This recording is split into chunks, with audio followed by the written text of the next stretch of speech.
اعوذ باللہ من الشیطان الرجیم بسم اللہ الرحمن الرحیم اللہم صلی علی محمد وعلی آل محمد کما صلیت علی ابراہیم وعلی آل ابراہیم انک حمید مجید اللہم بارک علی محمد وعلی آل محمد کما بارکت علی ابراہیم وعلی آل ابراہیم انک حمید مجید رب اشرح لی صدری ویسر لی امری واحلل عقدۃ من لسانی یفقہوا قولی ربنا زدنا علما یا مقلب القلوب ثبت قلبی علی دینک آمین۔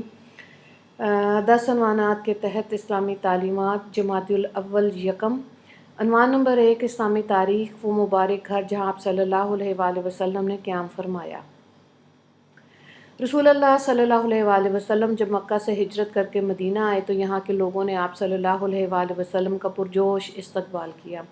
قباء سے مدینہ تک راستے کے دونوں جانب صحابہ کرام رضی اللہ تعالیٰ عنہم کی مقدس جماعت صف باندھے ہوئے کھڑی تھی۔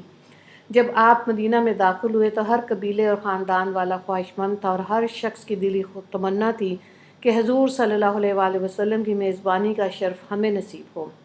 چنانچہ آپ کی خدمت میں اونٹنی کی نکیل پکڑ کر ہر ایک عرض کرتا رہا کہ میرا گھر، میرا مال، میری جان، سب کچھ آپ کے لیے حاضر ہے، مگر آپ انہیں دعائے خیر و برکت دیتے اور فرماتے اونٹنی کو چھوڑ دو، یہ اللہ کے حکم سے چل رہی ہے، جہاں اللہ کا حکم ہوگا وہیں ٹھہرے گی۔ اونٹنی چل کر حضرت ابو ایوب انصاری رضی اللہ تعالیٰ عنہ کے مکان کے سامنے رک گئی۔ سیدنا ابو ایوب انصاری رضی اللہ تعالیٰ عنہ نے انتہائی خوشی مسرت کے عالم میں کجا اٹھایا اور اپنے گھر لے گئے۔ اس طرح انہیں اس عظیم اور پیغمبر کی میزبانی کا شرف حاصل ہوا۔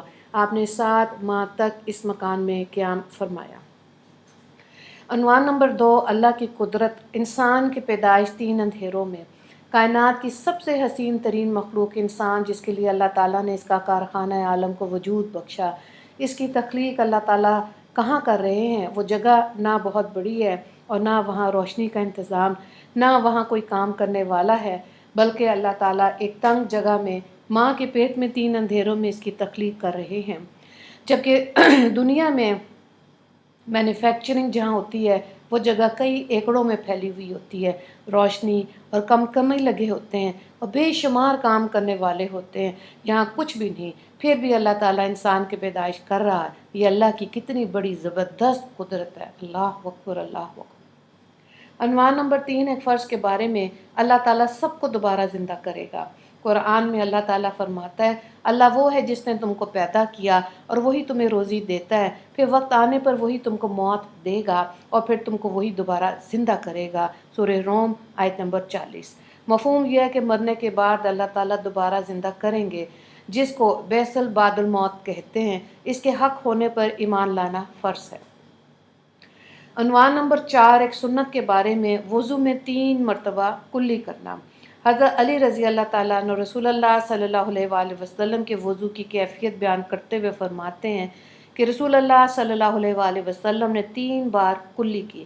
مسند احمد کی روایت ہے، حضرت علی رضی اللہ تعالیٰ عنہ اس کے راوی ہیں۔ عنوان نمبر 5، ایک اہم عمل کی فضیلت، مسلمان کو کپڑا پہنانا۔ رسول اللہ صلی اللہ علیہ وآلہ وسلم نے فرمایا، جس نے کسی مسلمان کو کپڑا پہنایا، جب تک اس کے بدن پر اس کا ایک دھاگا بھی رہے گا وہ اس وقت تک اللہ کی حفاظت میں رہے گا۔ مستدرک حاکم کی روایت ہے، حضرت ابن عباس رضی اللہ تعالیٰ عنہ اس کے راوی ہیں۔ عنوان نمبر 6، ایک گناہ کے بارے میں، والدین کی نافرمانی اور ظلم کرنا۔ رسول اللہ صلی اللہ علیہ وآلہ وسلم نے فرمایا، تم ظلم و ستم کرنے سے بچو، کیونکہ ظلم و ستم کی سزا دوسری سزاؤں کے مقابلے میں سب سے جلدی ملتی ہے، اور والدین کی نافرمانی سے بچو، خدا کی قسم والدین کی نافرمانی جنت کی خوشبو بھی نہیں پائے گا، جبکہ جنت کی خوشبو 1000 سال کی دوری سے محسوس ہوتی ہے۔ طبرانی کی روایت ہے، حضرت جابر بن عبداللہ رضی اللہ تعالیٰ عنہ اس کے راوی ہیں۔ عنوان نمبر 7، دنیا کے بارے میں 2 عادتیں۔ رسول اللہ صلی اللہ علیہ وآلہ وسلم نے فرمایا، جو شخص دینی معاملے میں اپنے سے بلند شخص کو دیکھ کر اس کی پیروی کرے اور دنیاوی معاملے میں اپنے سے کم تر کو دیکھ کے اللہ تعالیٰ کی عطا کردہ فضیلت پر اس کی تعریف کرے تو اللہ تعالیٰ اس کو ان 2 عادتوں کی وجہ سے صبر کرنے والا، شکر کرنے والا لکھ دیتے ہیں۔ اور جو شخص دینی معاملے میں اپنے سے کمتر کو دیکھے اور دنیاوی معاملے میں اپنے سے اوپر والے کو دیکھ کر افسوس کرے تو اللہ تعالیٰ اس کو صابر و شاکر نہیں لکھتے۔ ترمذی کی روایت ہے، حضرت عبداللہ بن عمر رضی اللہ تعالیٰ عنہ اس کے راوی ہیں۔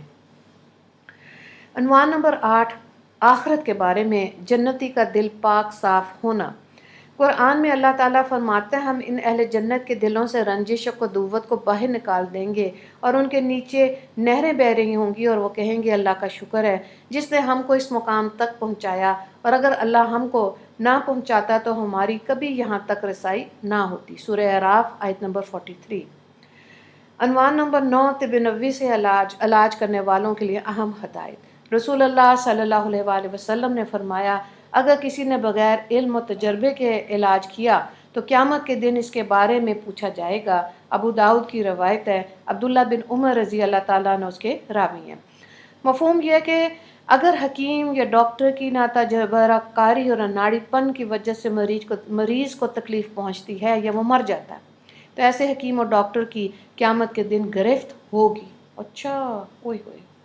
عنوان نمبر 10، قرآن کی نصیحت۔ قرآن میں اللہ تعالیٰ فرماتا ہے اے ایمان والو، جب تم میں سے کسی کو موت آنے لگے تو وصیت کے وقت شہادت کے لیے تو مسلمانوں میں سے 2 انصاف پسند آدمی گواہ ہونے چاہیے، یا پھر تمہارے علاوہ دوسری قوم کے لوگ گواہ ہونے چاہیے، جیسے تم سفر میں گئے ہو پھر تمہیں موت کا حادثہ آ جائے۔ سورہ مائدہ آیت نمبر 106۔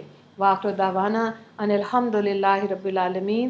اللہم اغفر للمسلمین والمسلمات والمؤمنین والمؤمنات۔ السلام علیکم ورحمۃ اللہ وبرکاتہ۔